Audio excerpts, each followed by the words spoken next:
It's Friday evening. వర్క్కి కొంచెం break ఇచ్చి I thought of making a snack. ఎప్పటి నుంచో అటుకులు మిక్చర్ చేద్దాం అనుకుంటున్నాను. టైం దొరక చేయట్లేదు. ఈ రోజు ఫ్రైడే ఈవినింగ్ కదా, ఏదో ఒకటి ఇంట్లో చేసుకుందాం అని చెప్పి అనుకుని ఈ అటుకుల మిక్చర్ అయితే ప్లాన్ చేసుకున్నాను. ఒక్కొక్కరు ఒక్కొక్కలా చేస్తారు. నేనైతే చాలా సింపుల్ గా చేసేస్తున్నాను. కొద్దిగా ఆయిల్ వేసిన తర్వాత వేడెక్కాక వేరుశెనగ గుళ్ళు ఉంటాయి కదా, పీనట్స్, అవి కూడా వేసి కొద్దిగా రోస్ట్ అయిన తర్వాత ఇందులో జీడిపప్పులు వేస్తున్నాను. సగ్గు బియ్యం కూడా వేసి రోస్ట్ చేసుకోవచ్చు, చాలా బాగుంటుంది. మా ఇంట్లో సగ్గుబియ్యం లేవు కాబట్టి నేను వేయట్లేదు. సగ్గుబియ్యం, పుట్నాలు ఇవన్నీ వేసుకుంటే చాలా రుచిగా ఉంటుంది.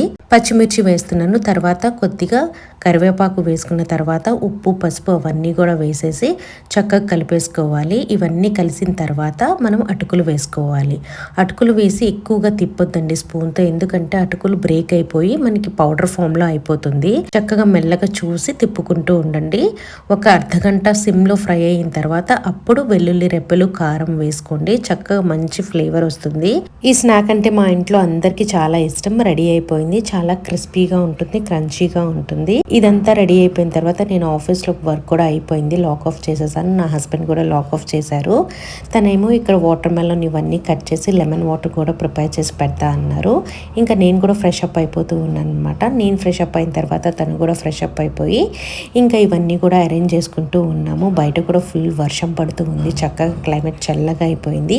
ఒక మూవీ చూసుకుందాం అని చెప్పి ఇవన్నీ కూడా రెడీ చేసుకొని పెట్టుకొని ఇంకా నెట్ఫ్లిక్స్లో ఒక మూవీ చూస్తూ ఫ్రైడే నైట్ ఎంజాయ్ చేశాము.